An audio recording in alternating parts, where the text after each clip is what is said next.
We'll take the opportunity to say hello to those of you, of course, who are not here trackside with us, who are listening and watching here on the USF Pro Championships app or on the YouTube channel. We welcome anybody else to download the app if you haven't done so already. Great way to watch all of our coverage as well as our documentary series, The Climb, brought to you by Discount Tire.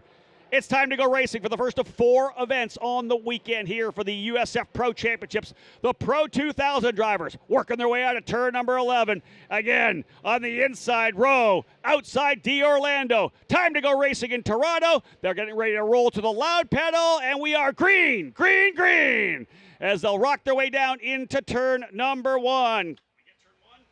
We are waiting.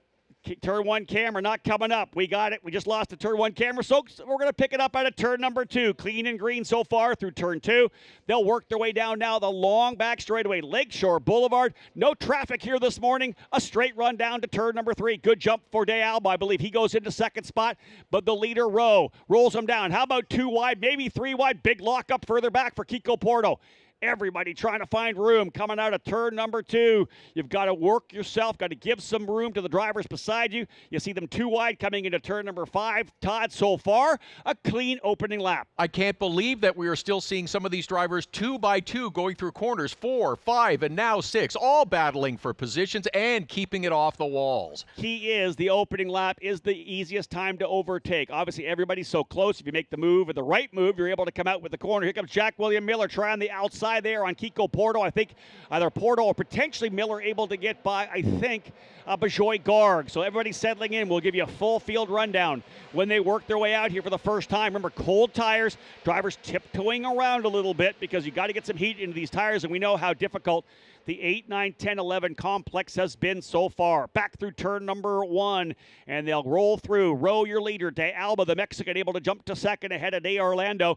Denmark runs 4th. Grand Force in the 5th spot. Pizzi in 6th. Zendelli, Porto, Missig, and Brown, your top 10.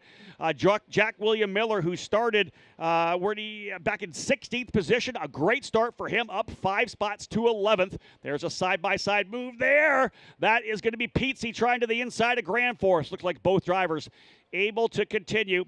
Behind Miller, Bajoy Garg 12th, Christian Brooks 13th, St. Jean all the way from 18th up to 14th. Escoto, Weir, Brewer, Sundermurthy, and Montiero round out the 19 drivers on the opening circuit. 25 in the roster here, only 2 ready to go, and we are back running. Going to put lap number 2 in the books. Lap 3 coming here, Todd. That's a nice job by all of these drivers once again. On the opening lap, as you mentioned, on the starts and on any subsequent restarts, that's the best opportunity for overtaking. But tires are not up to optimum temperature. They did a great job. A lot of dicing for positions, a lot of jumping around, a lot of drivers moving forward, and everybody doing it with some pretty clean racing, and they are still getting after it. And Todd, let's talk about this too. Remember, IndyCar just rolled out with a long session, put a ton of rubber down, so these first laps around, radically different in terms of the level of grip, where the grip is on the racetrack, because IndyCar has a little bit different racing line than we do. So really almost a fact-finding mission for the first couple of laps for these drivers while they're attacking to try to get positions. And now we see a bit of a move up near the front again. That looked like D'Alba and D'Orlando were swapping positions back one more time. Yeah, there's no doubt about that. D'Orlando trying to find a way by Salvador De Alba, who are in a bit of a defensive line down into turn number 3. You can do that, but if the driver gets the big draft, it could potentially go around the outside of you. Otherwise, Salvador De Alba, who was a winner earlier this year on the 5/8 mile oval at Lucas Oil Indianapolis Raceway Park in the Freedom 90, finds himself second place right now. He's 4th in points, 78 points back. But out front, it's the driver with the big lead trying to get yet another win. 3 straight pole positions for Miles Rowe. Does he capitalize to get another win coming off the victory at the back end of the doubleheader at Mid-Ohio? So far going just about as well as it could be for Miles Rowe. He's pulled out about a half a second lead. In fact, now closer to a second on Salvador De Alba and then Michael D'Orlando in 3rd. And now he'll be able to manage that lead. He'll be able to glance in his mirrors just to make sure that there's nobody pressuring him up the inside, headed into corner number 3 where they're pointed to right now, and then be able to take the optimum line through. He'll be able to manage it with that kind of a gap. This track, as well as we know, such a challenge with the differing surfaces. You see him move to the inside. D'Orlando, book it. He's gone to second. D'Orlando able to get by De Alba on the inside, a long run down the straightaway. He goes back to P2. So move Michael D'Orlando back up into second. De Alba will go to third. Jace Denmark, the interested spectator there, P4 right now, watching it all take place. Not too far back, about 0.8 of a second right there. is Joel Grandforce in the Corpay machine for Exclusive Autosport. Pizzi right with him, his teammate Zendelli behind him. Those are the two TJ Speed drivers. Pizzi from Italy, Zendelli, a German, running under the Albanian flag. He runs 7th. Porto is 8th. Missig 9th and Brown 10th. Zendelli, ironically, coming off one of his better runs at Road America about a month ago, able to get a victory there, his first of the series. We'll see now if Michael D'Orlando is able to cut into that lead a little bit that Miles Rowe has pulled out on the field. It's 1.2 seconds as they head through corner number 1 right now. He did clear the 91 car of De Alba, so will he be able to cut into that lead? He was faster, gave up the position in the early going, but now has it back, and we'll see if he can claw that 99 car towards. You saw a little mistake there for Jack William Miller into the braking zone of turn number 1. Got it turned and wound up and turned into the corner, almost getting overtaken by Christian Brooks. That'll be the battle for 11th position now. Brooks is going to try around the outside. We've talked about this before. You could roll the outside, not quite there, and tucks back in.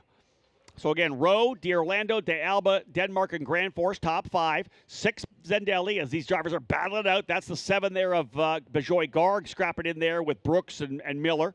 St. Jean in there as well, I believe. So some really good battling here outside the top 10. And again, that's the level. There's Lindsay Brewer. A little bit of trouble for Lindsay. She was running, I believe, in the... Oh, she's fallen back to 19th. So there's an issue for Lindsay. I would bet she's heading to pit lane.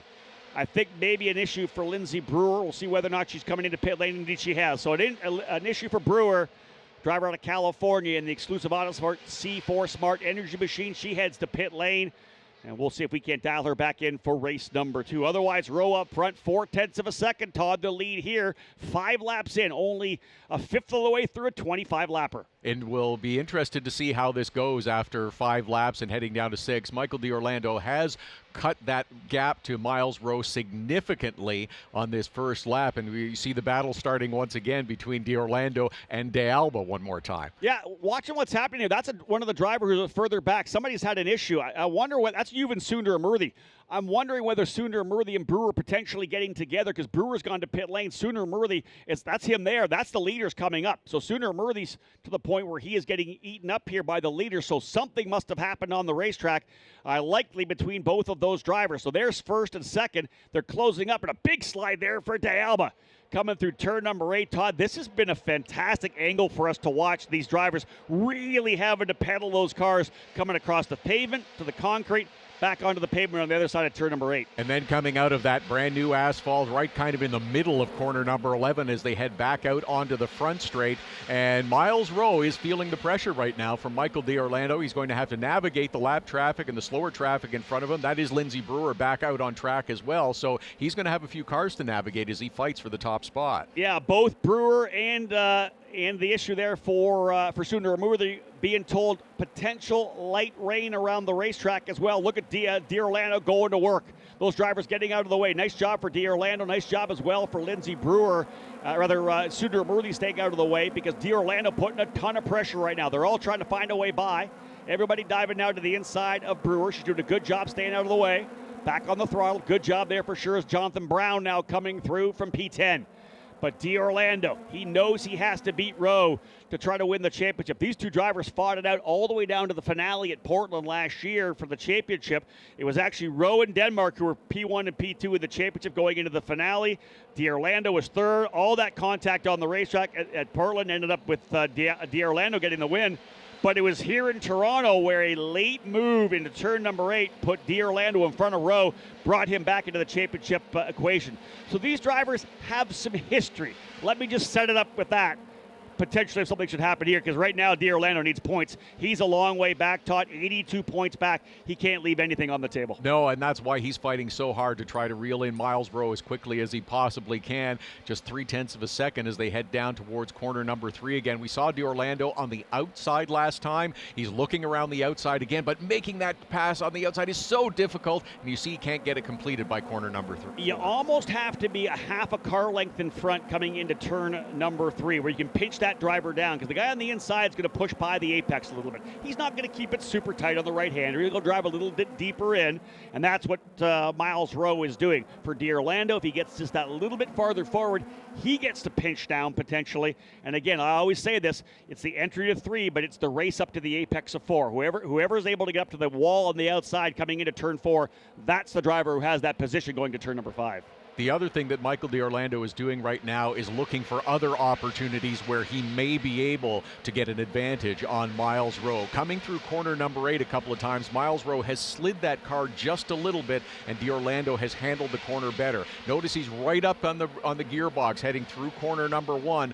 We talk about the pass being made in corner 3, as you said earlier. It starts in corner number 1. And sometimes you have to be a little bit different on the entry to turn 1 to get more air over that front wing. If you're right on the gearbox into 1, you're going to lose that aero. You're going to get what they call aero wash, that push coming into the corner, the understeer into the corner.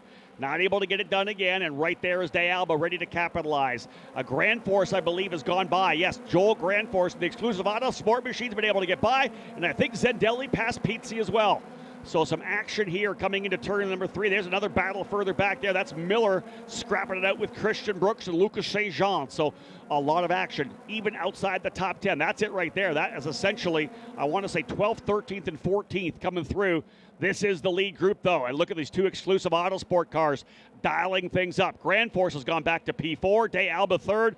They are hungry and waiting for contact between the front runners. 8 laps in, and it is aggressive action throughout the field of this USF Pro 2000. Continues to be Miles Rowe showing the way. 3/10 of a gap back to Michael D'Orlando, D'Alba, Grand Force, and Jace Denmark up to 5th now. You know, I mentioned the fitness side of these drivers. You think about running this much focus, being absolutely challenged for 25 straight laps. We've been going already for 10, 11 minutes, and we're only a third of the way through this race. So you're looking at a 30-minute race with your head down, getting challenged as Miles Rowe is. D'Orlando continues to try that outside move.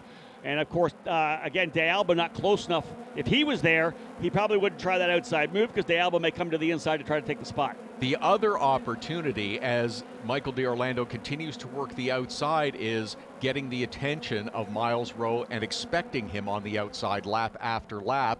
And there may be the opportunity for D'Orlando to do the undercut on the inside and retake and try to take over that lead. And listen, all D'Orlando's doing right now is putting the pressure on. He's trying to keep constant pressure to see if he can't force Rowe into a mistake. Yeah, there's an opportunity to get in that draft, potentially getting around the outside, but all he needs is Miles to miss the braking zone a little bit. Maybe put a little too much wheel on it, trying to get through 3, get on the throttle a little too early so it steps out on him. That's going to allow him to get the opportunity. Right now, he steps back a little bit, maybe take care of the tires. He's been running the outside run, so D'Orlando taking a bit of a breather here right now. The gap 0.6 of a second last time by. And again, Todd, 10 laps in, 15 laps to go. Rowe, D'Orlando, D'Alba, Grand Force, and Denmark. You go 2.5 seconds back to Pizzi, who's been able to get by Zendelli. So it's Pizzi now in 6th, Zendelli in 7th. Kiko Porto up into 8th spot. 9th is Jordan Missig. 10th is Jonathan Brown. And just on the outside of the top 10, Ricardo Escoto, who started 14th, now runs 11th. Watching the leaders come through once again, and the third and fourth place runners of D'Alba and Grand Force not too far back and almost have a pretty good battle of their own going, looking for that final podium position. I like the fight as well from 10th back to, I think, 13th or maybe 12th. Yeah, so it's Missig's right there. So Jordan Missig. Actually, it's Porto first 8th, Missig 9th, Brown, Escoto, and Brooks all separated by about 3 seconds as they roll through. There's Brooks right there. That's a good battle just outside the top 10 as well. Inside and outside the top 10, final spots there. 10 laps down, and the other item I'm really pleased about, this has been a clean session so far by the USF Pro 2000. Through the practice, through some of the qualifying, we've got a lot of red flag time. They haven't gotten nearly as much track time as you would have liked, but this has been hard, aggressive racing throughout the field, and everybody keeping it clean so far. Again, remember, many of these drivers have come through the entire USF Pro Championships program. Lots of time in USF 2000. We look forward to seeing our youngest drivers, USF juniors, work their way up. Of course, last year's champion, Matt Clark, in action here this weekend in USF 2000, as is Nikita Johnson, Sam Corey, a number of drivers who ran USF juniors last year. Watching this battle up front, still, there's the two drivers for TJ Speed. That's Pizzi and Zendelli. They've given themselves a little room over Porto. There's a couple of drivers side by side. That's Brooks and St. Jean, the two Turn 3 Motorsport drivers. I'm sure Peter Dempsey a little maybe holding the breath a bit, going side by side through 5. That's not always the best bet. Ricardo Escato was there too. I think he had a little bit of a lockup heading into corner number 3, just a little puff of smoke as that battle was continuing. Trying to figure out who that's. That's Brooks. Brooks able to get through. So Brooks trying to close up here now on Escoto. That would be for 11th. Brooks is going to have a better starting spot for tomorrow. But again, we talked about this and we haven't got to it yet, but we talked about it in qualifying, Todd. Track position race, right? If you start up front, inevitably you're likely going to finish up front. There are passing opportunities here in Toronto, but they're not everywhere. There's not like there's 5 or 6 overtaking opportunities on this racetrack. It's 1, it's 3, maybe 5, maybe 8, right? And as we've seen, these cars have been looking for opportunities to pass even the best passing zones in corner number 3.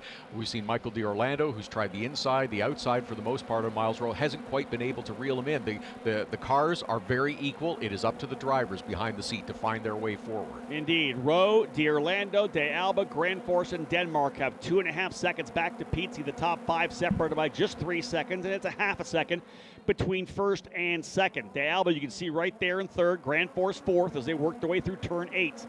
Looks to be like maybe D'Orlando took care of the Cooper tires a bit there for a couple laps. Maybe not punish them too much, take care of them, and then be able to mount another challenge. Will Michael D'Orlando be able to keep that streak going? A win at Road America, a win at Mid-Ohio. Can he get a win here at Toronto as well? Because remember, we talked about USF 2000. From here, they go to the finale in Portland.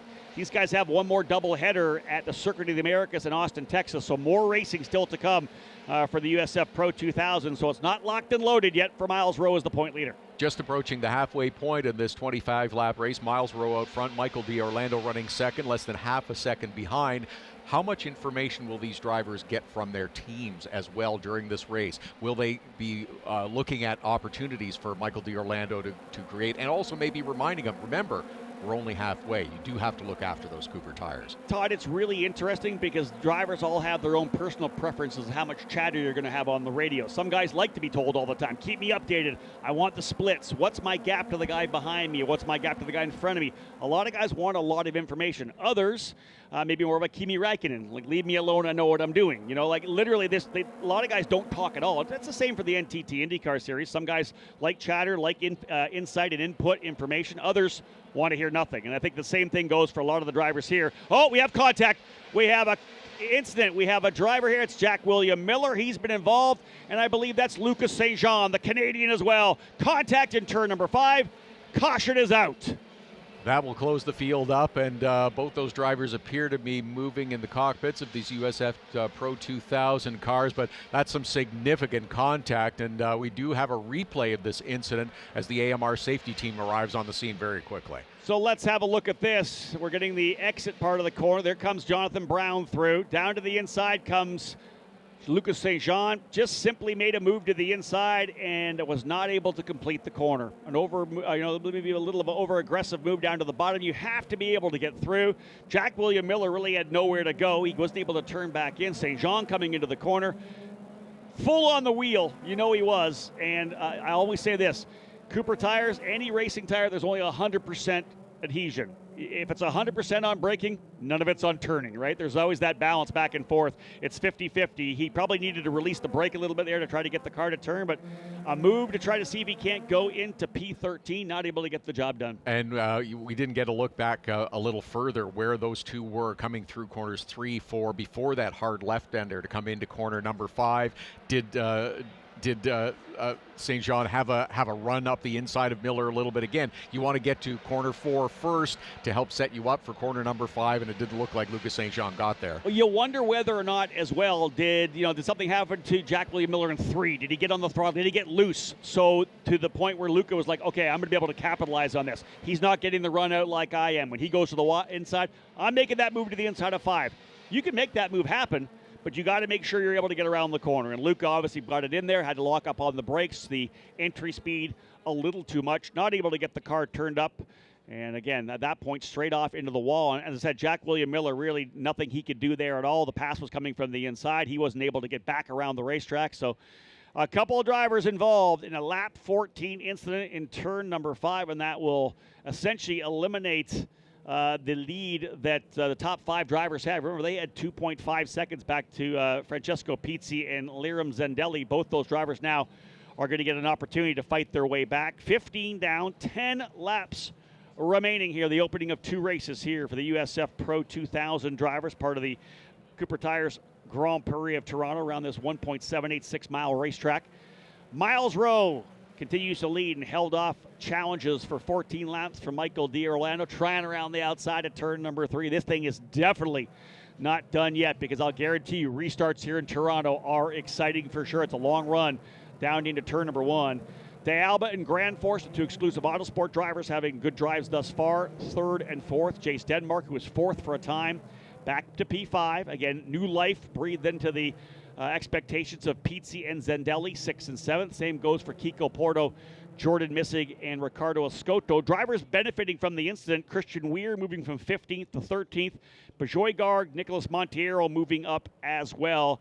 That's the drivers. 15 remain on the lead lap right now. And I had mentioned earlier, Todd, that we had some light rain. Being told now the rain picking up a little bit. Now it is, 74 degrees.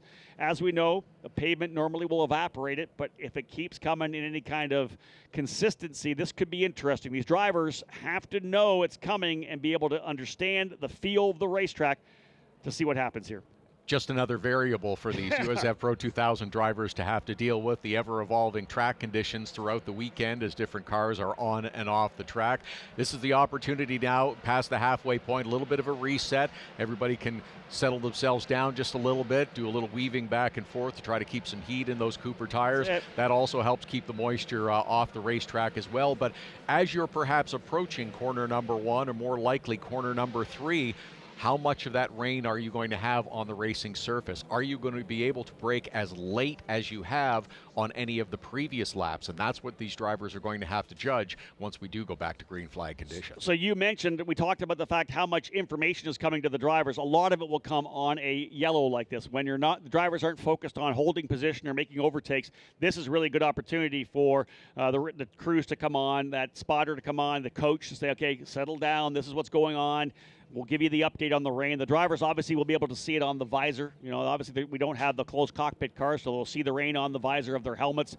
They understand the situation. They get more information, of course, from the spotters, from the coaches, and from the pit wall as well. So 16 laps down. We're going to go 17 when they come back around. The AMR IndyCar safety crew going to work, trying to clean up the cars of Jack William Miller and Lucas St. John, who will be officially classified 18th and 19th at the tail of the grid. As I had mentioned before, both Sunder, Murthy, and Brewer still on the racetrack, but right now 15 drivers remain on the lead lap, with Rowe, D'Orlando, De Alba, Grand Force, and Denmark your top 5. This is just race number 1 for the USF Pro 2000 series. They will go green again just after 11 tomorrow morning, and there are the cars up on the hook, so we should be clearing this incident pretty quickly, and we'll get the safety vehicles back into their proper positions, and then back to green flag racing for a few more minutes and a few more laps to try to decide this one, whether it's Miles Rowe that can hang on, or whether he's going to face even further challenges from Michael D'Orlando or others in the field. One more event in the USF Pro Championships still coming here today, as the USF 2000 drivers will head to the track here.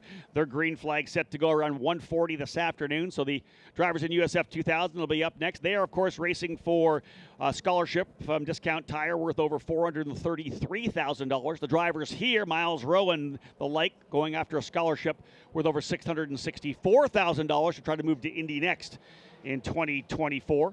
Big shout out, of course, to VP Racing Fuels as well. They're the exclusive fuel supplier for all 3 levels of the USF Pro Championships. In 2021, VP expanded their role and became the official lubricant and coolant. In addition to VP Racing Oil and VP Racing Gear Oil, this includes VP Racing's new line of Stay Frosty Performance Engine Coolants.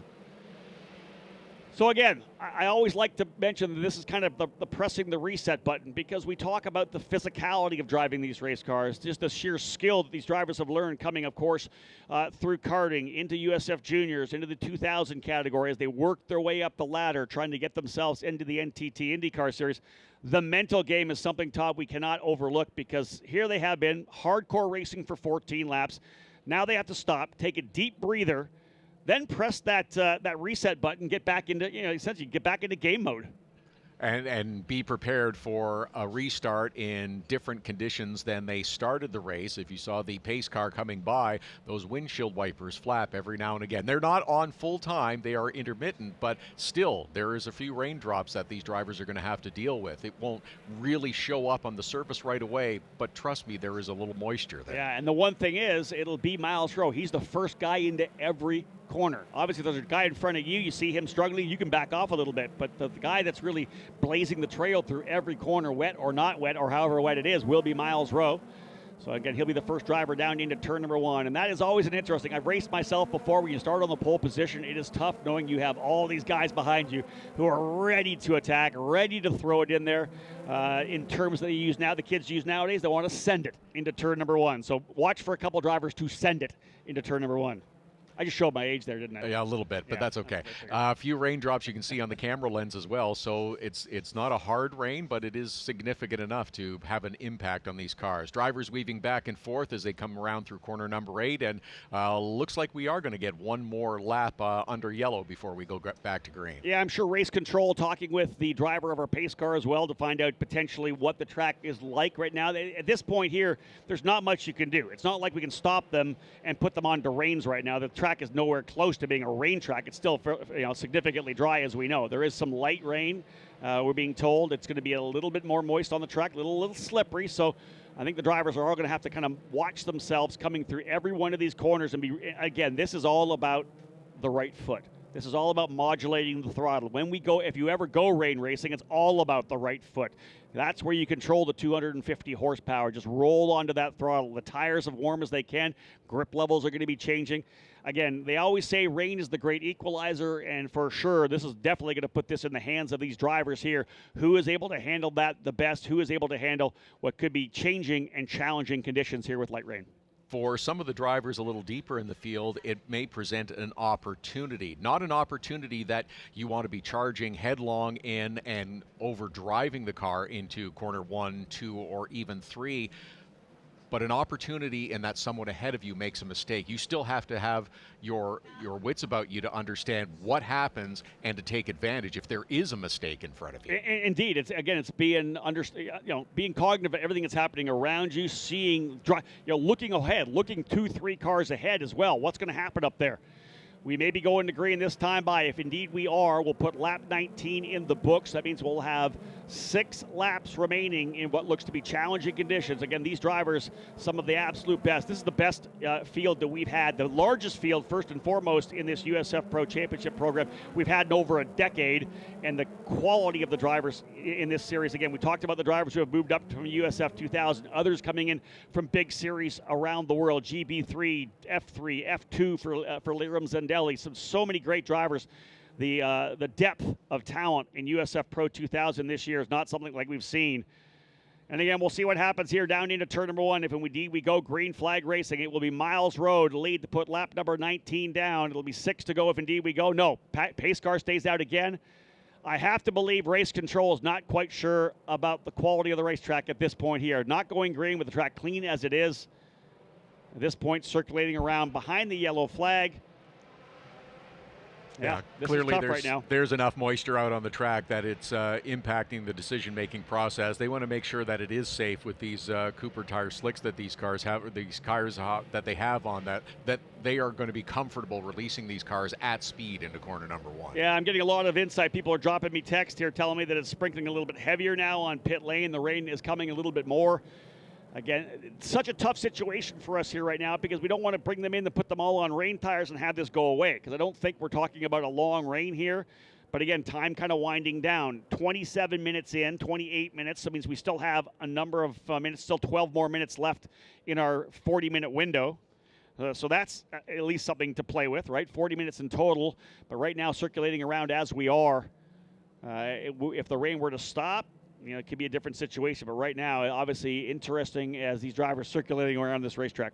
They do have enough cars out on track. If they keep moving back and forth, that will help dry the track a little bit and keep the moisture from having too big an impact out there. So that's why they're going to keep the cars circulating as well as the race time limit window.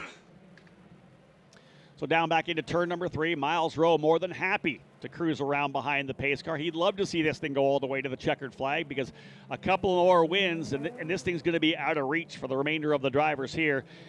Oh, there we go. Red flag being shown here. Red flag. So our drivers will be brought back to pit lane.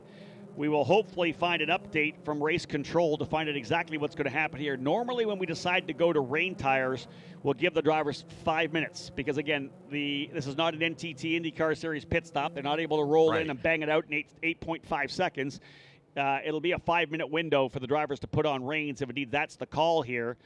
And again, I'm sure they're getting some input from the drivers as well. We always rely heavily on the driver of the pace car to let us know what's going on out there as well. They're the ones that are on track, ground level in terms of what's going on here. But again, so it'll be 20 laps in, red flag, 5 laps remaining. They'll come into pit lane, and we'll hopefully try to get an update from someone from race control. A very unusual set of circumstances, but something that is part of the learning process that these drivers will have to deal with as they continue to advance their careers. They're going to have to deal with changing conditions out on track. It's inevitable at some point in their future. They'll have to deal with dry conditions changing to wet, or vice versa as a race moves along. In this case, as you mentioned, it's a process to change tires on all of these cars. So let me throw this out here as well. If we're at a natural terrain circuit, let's say we were at maybe a Road America or a track like a Mid-Ohio, we may be able to allow them to go back to green the way it is right now. Because, again, you make a mistake, you drop a wheel off here, a wheel off there, 4 wheels off in a corner, you're going to be okay. But this is not a racetrack where there is any area for mistake, right? If you make an error here and you're in the wall, especially if we send them back out here on slick tires with rain that's coming, and more and more. Yes, these are the best drivers of the USF Pro Championship, but again, one little mistake and you're costing these drivers thousands of dollars. A corner is X amount of dollars to knock a right rear off, a left rear off. So I'm being told right now we are going to change to wet tires. So this is going to be very interesting. So essentially a 5-minute hold. If we get things rolling here in a session time, actually the session time I'm seeing has stopped as well, which I find interesting. I kind of thought that would continue to roll.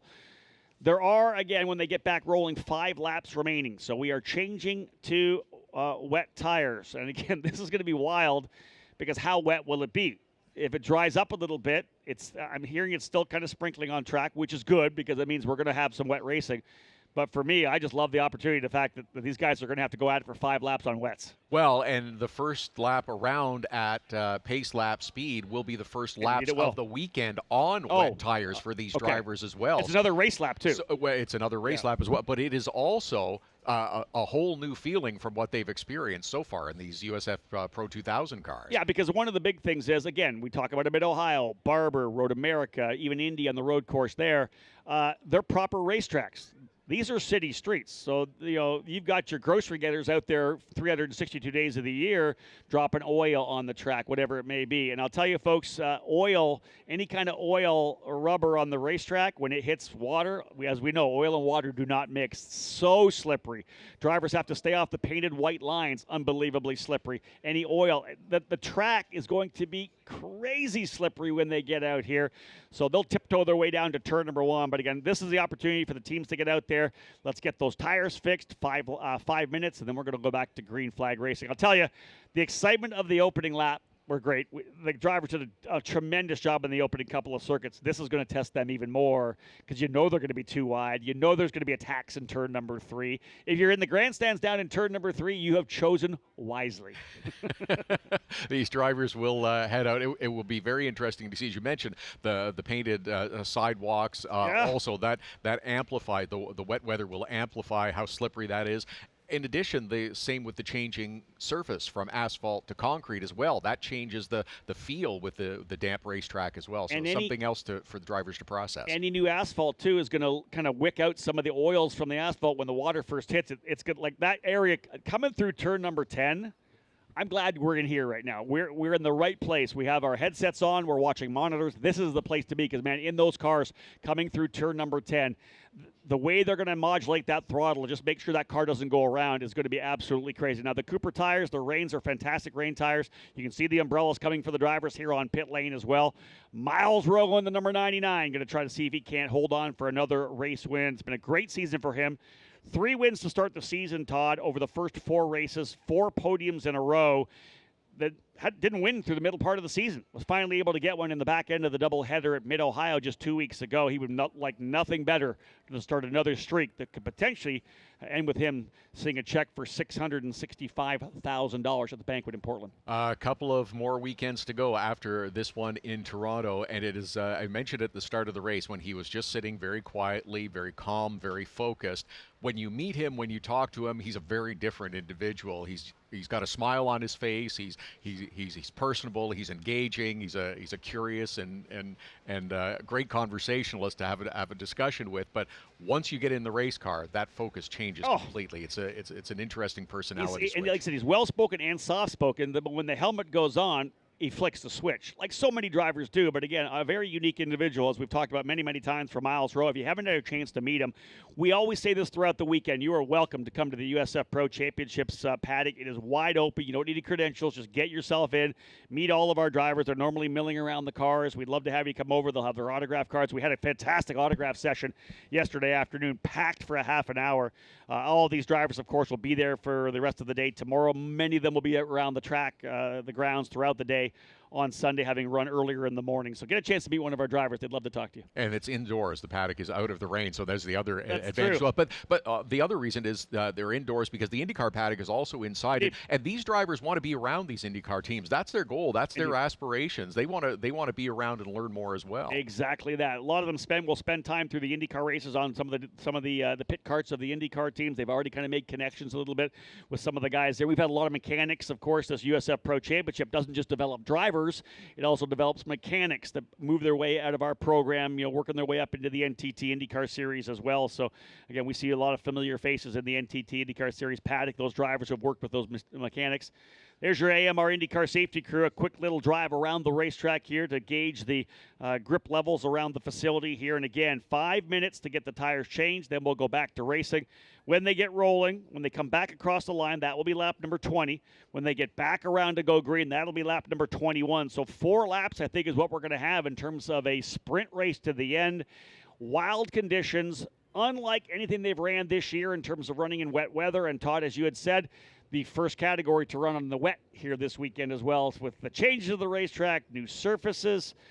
It's just all brand new. Let's have new tires as well. Safety vehicles getting back into position so that we can resume action here. There's Miles Rowe pulling out from pit lane, and we'll get the cars fixed up and situated and get them back out on track for the first laps under rain damp conditions here in the streets of Toronto. Why not? Let's just throw everything at these young drivers. Not only is it a tough track just to potentially get here in the first place to Toronto, but we're going to throw something wildly different at them right now as well. Again, our USF 2000 drivers will run later on this afternoon. Hopefully this rain. I remember looking at the forecast. I think the rain was really just for kind of this little window in the day and then potentially further on in the later afternoon. Hopefully our USF 2000 drivers will get the chance to roll out in dry conditions. But again, these drivers, we said, the very top level of our program here now.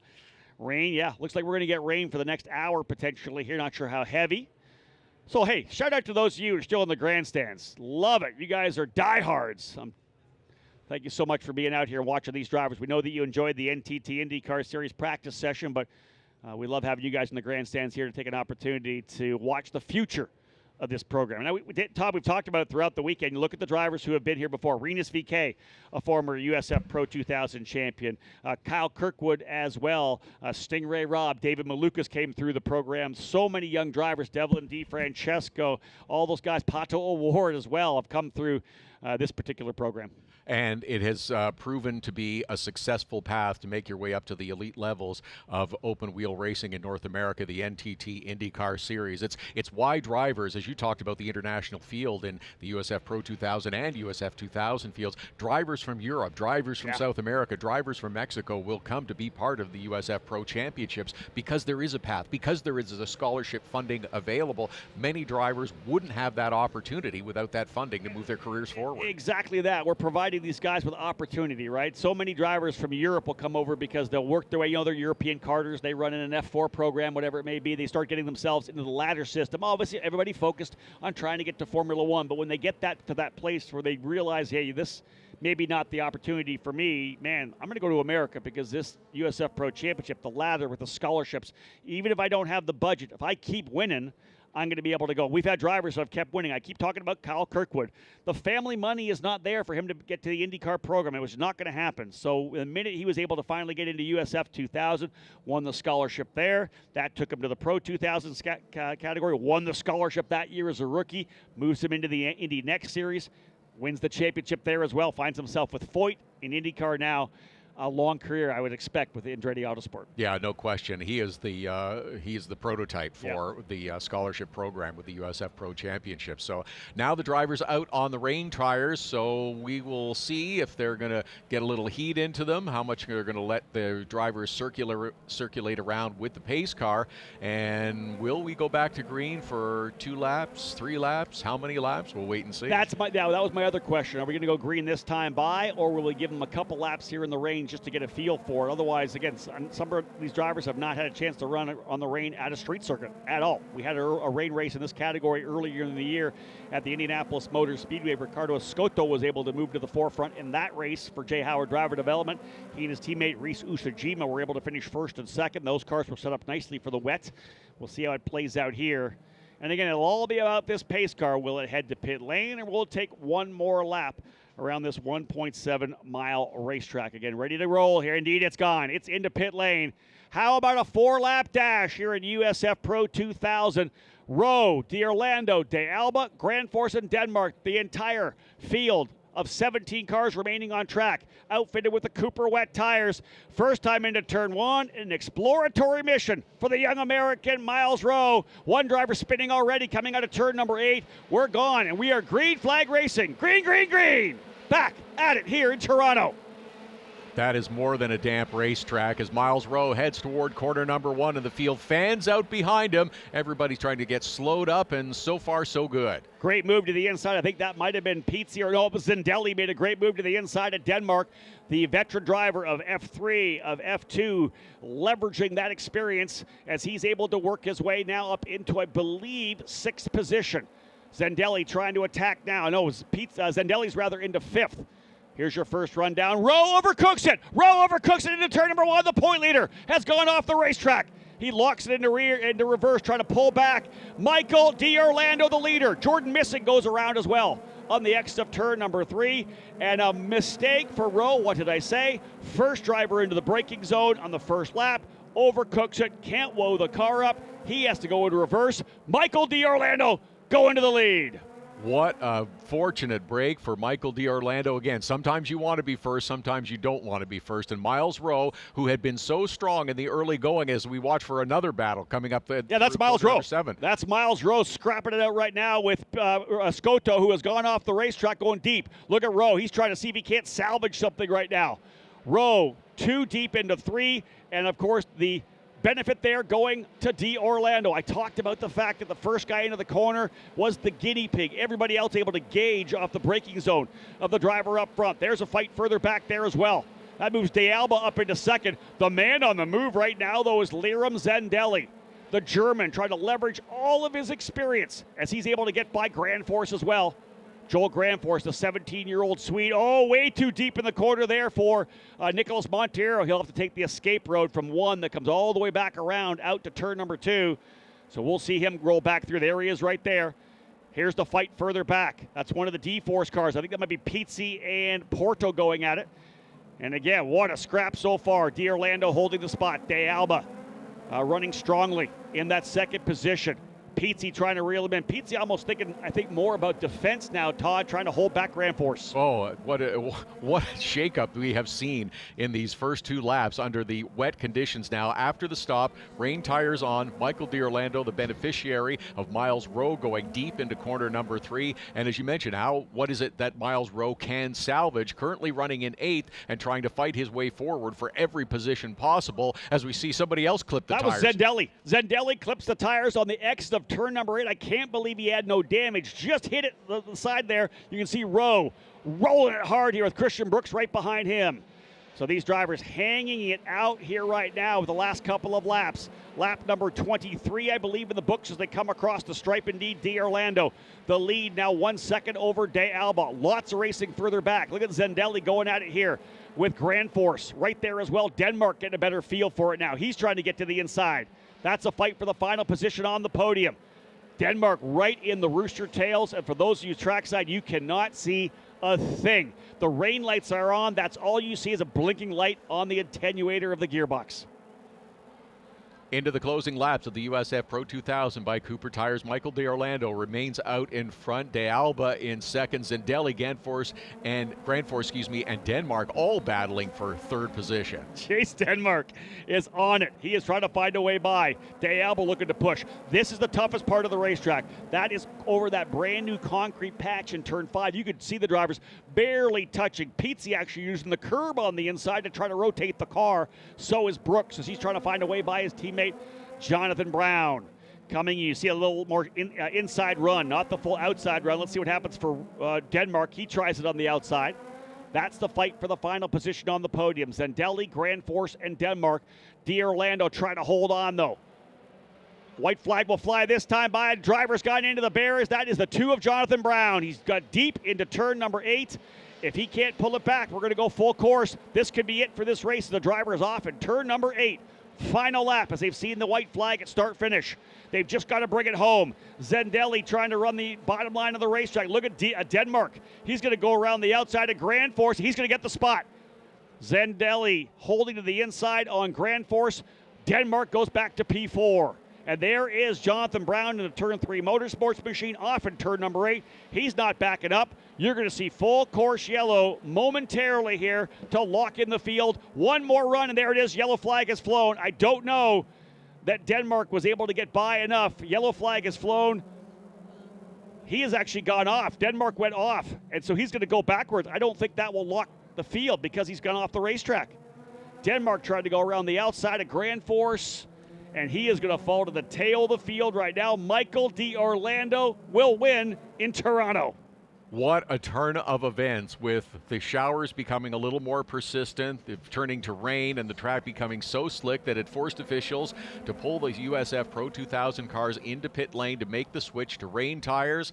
After the return, well, Miles Rowe goes a little too deep in corner number 3, and Michael D'Orlando takes advantage. So Michael D'Orlando needs only finish this lap under yellow and come across the line for a victory in 3 straight race weekends. He won at Road America, he won at Mid-Ohio, and as he works his way through turn number 10 and turn number 11, it was a wild opening race here in Toronto for the drivers in USF Pro 2000, but the victor of the Cooper Tires Grand Prix of Toronto race number 1, Michael D'Orlando from turn 3 motorsport. A huge win for him. De Alba coming home in second. A impressive drive. Liram Zendelli, his skill set on full display as he ends up in third.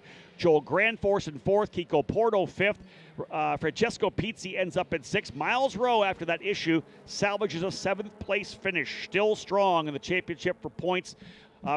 Christian Brooks, who started all the way back, I want to say in 13th, up 5 spots. He ends up in 8th. Ricardo Escoto in 9th, and Jace Denmark finally able to back up and continue as he was going for the position. Denmark ends up in 10th.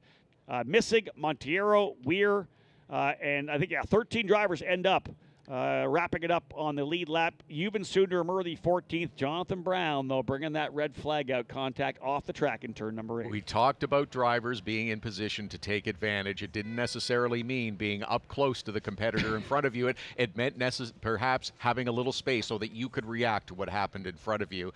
It happened in front of Michael D'Orlando. He proceeded through corner number 3, and Jace Denmark, trying to make something happen on that last lap, ended up hurting himself. Yeah, we talked about it during the break, that the trouble for the leader in a changing condition situation like this is you're the first driver into every corner. You don't know what the grip levels are going to be like. Miles was strong through turn number 1, handled that completely, but coming down into the braking zone at turn number 3, he was the guinea pig. 100%. He's going to go deep into the corner. D'Orlando for sure going to brake earlier, because that's all you got to wait for. He'll show me how much speed I can take into the corner. And again, Rowe did everything he could to woe that car up. It didn't go all the way into the braking zone. Didn't have to do it to spin it all the way around. Just backed it up a little bit, got rolling again. And luckily for him, able to come out with a 7th place finish. And then the fight was on to try to regain as many positions back as he could. So he'll wind up with a 7th place finish today. A big lead in the championship coming into today. So he may wonder what might have been, but also understand that that's why you build that championship gap. So everybody, essentially, the closest guys behind him all getting spots. Kiko Porto, second place in points. He finishes 2 ahead of Rowe. Grand Force up in 4th. He is 3 spots ahead. De Alba up in 2nd. So all those drivers closing the gap a little bit, but 64 points, as I talked about. The biggest winner, of course, Michael D'Orlando, 82 points back. I'm going to say he's probably going to make up maybe 10 points, potentially, closing back up. You know, obviously, Rowe leading the most laps. That's the bonus points as well. Fast lap of the race was actually a Scotto, so he's not one of the championship contenders. Scotto showed his ability in the rain as well when he won at Indianapolis Motor Speedway. So, indeed, Michael D'Orlando, the driver with the win. He will drive this #1 machine in. It's got the USF Pro 2000 Championship livery on it because he was a winner in the championship last year in USF 2000. This is huge for this young driver out of New York, still struggling to find the budget to complete the entire season. They're scrapping for money every weekend. What a drive for him as he gets ready to hop out of the car. Yeah, and you'll be sure to see some celebration. Michael D'Orlando scoring the victory, ladies and gentlemen, here on the streets of Toronto. A tough one. There's his team owner, Peter Dempsey. Big victory for him. Those of you tuning in live here on the USF Pro Championships app, don't go anywhere. We'll come back with Victory Lane celebrations right after this. Well, ladies and gentlemen, we're set to go down here now in Victory Lane for the first of what will be 4 races here for the USF Pro Championships presented by Cooper Tires. Drivers in USF Pro 2000 putting on a show here in very, very challenging conditions. Those rain tires coming on, as we know, that last 4-lap dash was wild. Big for the championship as well. Again, we'll get things underway. We have some of our guests from Cooper Tires helping us out here to pass out some awards. Thank you for joining us down here in Victory Lane as well. Let's start out with a driver putting on a show, coming from deep in the field, running under the Albania flag, folks, for TJ Speed. 3rd place, Liram Zandelli. Hamza Janae going to help me out here, bringing the trophy in. Come on in here, Hamza, bring that P3 trophy in. And again, I'll tell you, Zandelli showing his wet weather experience to work his way forward with some great moves to get the spot. Great job for Liram, a winner earlier this year at Road America. Finishing in 2nd spot again, it's an international podium for us here from Mexico for Exclusive Autosports, Salvador de Alba. Again, one of our guests from Cooper Tires, Bill Brooks, is going to help me out here with Salvador to provide him with his trophy here. And again, these drivers will be back at it again tomorrow, right before the NTT IndyCar Series event. Congratulations to Salvador. This championship, though, folks, of course, as we know, is a wild one. Miles Rowe looking good up front, but the driver who was able to come away with a win here, his 3rd weekend in a row with at least 1 victory, fighting his way back in. Last year's USF 2000 champion, the American driver getting the job done today for Turn 3 Motorsport. Put your hands together for Michael D'Orlando. Michael, the championship, of course, is crazy, right? The luck you had, the bad luck you had through the start of the season, it's been turning around. A win at Road America, a win at Mid-Ohio. Now you're a winner north of the border here in Toronto as well. Tell me about that race. You knew how crazy it was going to be going back to green in wet weather conditions. Yeah, it's something that I've experienced before. I actually had race 1 at Mid-Ohio, the same thing. I was in Miles' position, and it's a tough situation to be in, especially leading the pack, taking everyone into the unknown conditions. And, you know, I really applaud Miles for taking that on. You gave me a great fight the entire time, and especially Salvador. You gave me an awesome fight here at the beginning as well. But, yeah, this is super important for championship and for my family. I'm also half Canadian, so I hope you guys have enjoyed the show. But, yeah, Turn 3 Motorsport put together an awesome car. We wouldn't have done it without you guys. And, you know, thanks so much to Dan Anderson, USF Pro Championships, for making this happen. I wouldn't be here without you guys. And Priority Technology Holdings, you guys have doing wonders for me. So I'm super proud to be up here in Toronto. One final question. How tough was it? We all saw it. You know, we're on the sidelines. How hard was it to drive those cars today? It was pretty tough, yes. Especially going into the braking zones, there's a lot of paint down, so I was locking up rears here or there, and then especially in turn 3, there's that big concrete patch, so you get to it and you have no grip, and you get on the power, and that's all it is. But yeah, it was an exciting race for one, but it was definitely one of the most difficult races I've had. Get on top of this podium, my friend. Michael D'Orlando, folks, one more time, a winner today, 3 straight weekends. Jimmy Francis is going to come in here and bring him this P1 trophy. Again, all of our guests here from Cooper Tires, it's fantastic to have them all part of this action here this weekend. And what a win it is, as I said, for Michael D'Orlando, fighting his way back into championship contention. The bad luck that plagued him through the first half of this season, turning around with a win at Road America. He backs it up with a victory at Mid-Ohio. And again, here in Toronto, these two drivers beside them, both on their way to the NTT IndyCar Series. Salvador de Alba, a strong second-place finish. And Liram Zendelli, as I had said, tremendous job. The German running under the Albanian flag for TJ Speed.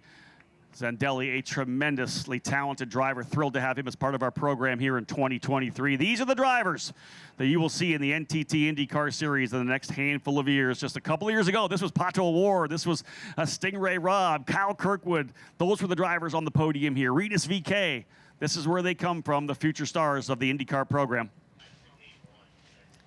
Get a chance to get those discount tire hats on, a great partner of us as well. Cooper Tires got some guests we're going to bring in here as well. As again, we look forward to the USF 2000 drivers rolling onto the racetrack later on today. That category, the second level of our ladder system of this USF Pro Championships. The youngest racers from 14 to about 18 years of age running in the USF Junior Series. Again, challenging conditions, folks. You can't really explain how tough it is on a street circuit like this, which is, streets, city streets throughout the year. The grip level is so low. And again, as Michael said, really just rolling into the corner, trying to figure out where the grip is. The concrete on the corner is so tough. But again, we are ready to wrap things up. 4 races all total, a part of the Cooper Tires Grand Prix of Toronto. Thanks again to the guys here from Cooper. We've got some champagne that we'll bring in. You're probably not going to see them spray each other right now. They have to wear these suits again tomorrow, but you can guarantee if you're here for tomorrow's action, these guys will be dousing each other big time. Kids on Track, one of our programs that we do throughout the year as well. We bring a bunch of kids in to come enjoy the race weekend. Get a chance to be up on the podium. I had a chance to help these kids, and we toured them around D-Force Racing earlier today. They had a chance to see those race cars up close and personal. Now they're on the podium with these drivers who may one day make their way to IndyCar.